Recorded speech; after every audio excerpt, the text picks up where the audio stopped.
He can take up something else that they should have stayed by the stuff. I've seen them lay down the cross, so to speak.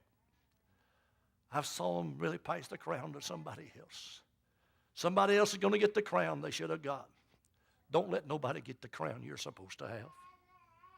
Be faithful, be true. I'm talking about Decoration Day.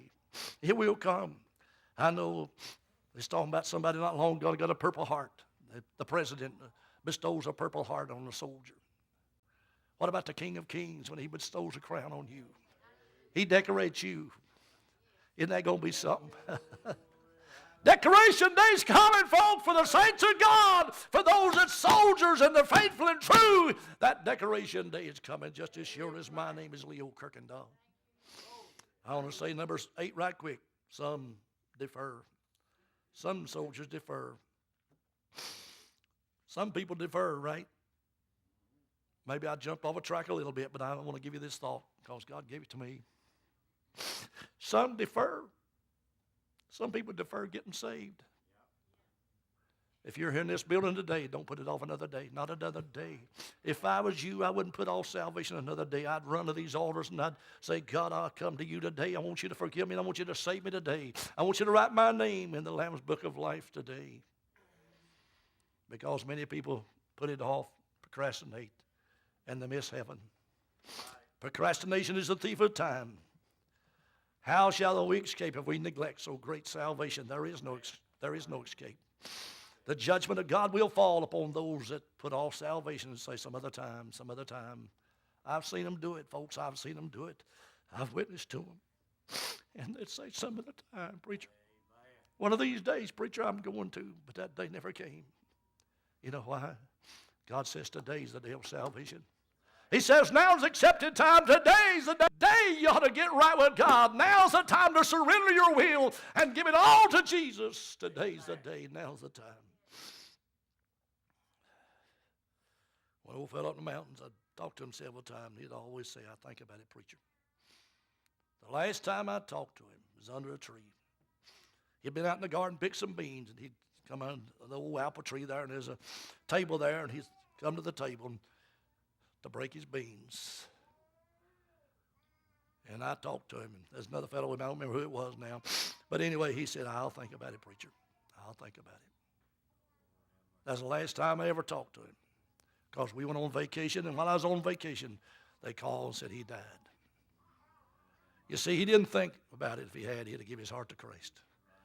If he'd have thought seriously about it, these people say, I'll think about it. They're not thinking about it. They get their mind off that. The devil says, don't think about that. You got plenty of time. That's a lie of the devil. You don't have plenty of time. You don't have forever. In fact, today could be somebody's last day. And I can say that every week on the radio and on the TV. There's somebody listening to me will not be listening next week. Every week I can say that. Because it covers so much territory. And I know there's people out there, when you pick up the paper and obituaries right here in Gaston County, there's people that will die this week. They'll never hear my voice again if they even listen, if they do listen. Today's the day of salvation. Now's accepted time. Some defer getting saved. Some people defer joining the church. They never join the church. They never align themselves with the people of the house of God.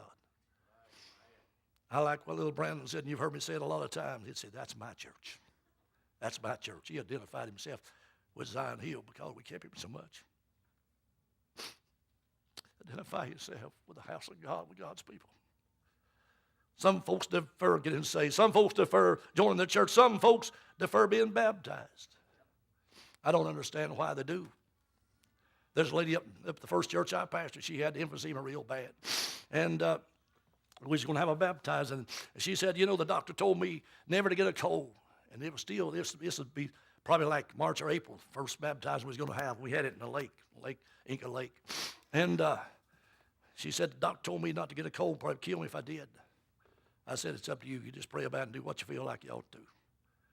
She decided to be baptized that day, and that water was cold as whiz. I mean, it was cold. I put her under and brought her up. I thought she wasn't going to catch her breath. Honest, it seemed like a minute before she caught her breath. She came back that night. She said, preacher, I'm so happy I got baptized.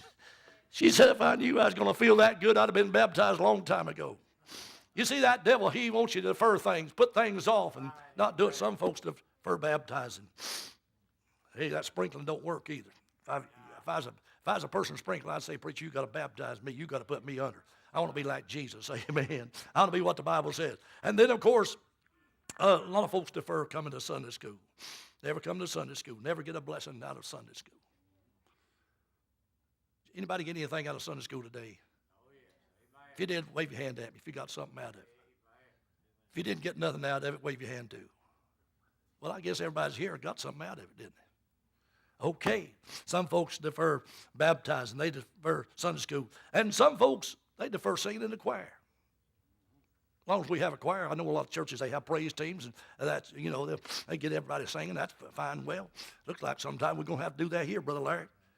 Can't get them up in the choir. We're just going to have to get up here singing, get a bunch up here singing, and get the thing going, right? But some folks they defer singing in the choir. If I could sing, I'd be up there all the time. Well, once in a while, I'd planned on singing a song. I don't know that I can sing it tonight. I've been trying to get it down pat before I try to sing it, I'm too hoarse to sing much anyway right now.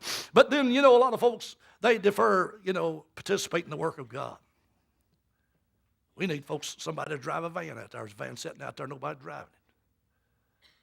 We probably need some of you to get you a CDL license to help drive around here once in a while. I know a few of you have, but maybe some others ought to, participate in the work of God. Say, I want to get involved, but to defer doing it. Hey, work while it's day, the night's coming, no man can work. Work while it's day, the night's coming, no man can work. Give it your all. How good a soldier are you? How good a soldier are you today? Are you a soldier in the Lord's army? Are you going, how are you in AWOL? There's a lot of people in AWOL. My brother went AWOL out of the Navy. And he said he's suffered amnesia. I don't know where he did or not, but anyway, some things he said, I thought maybe it was true about it, but anyway, he went to AWOL from the Navy. And you know what? He was driving a truck right on the base. He drove a truck right back on the base where he's at. And he changed his name to Johnny Rivers. Can you imagine that? Well, everybody looking at him with a name like that. And they finally called him. But when they called him, he got to dating this woman.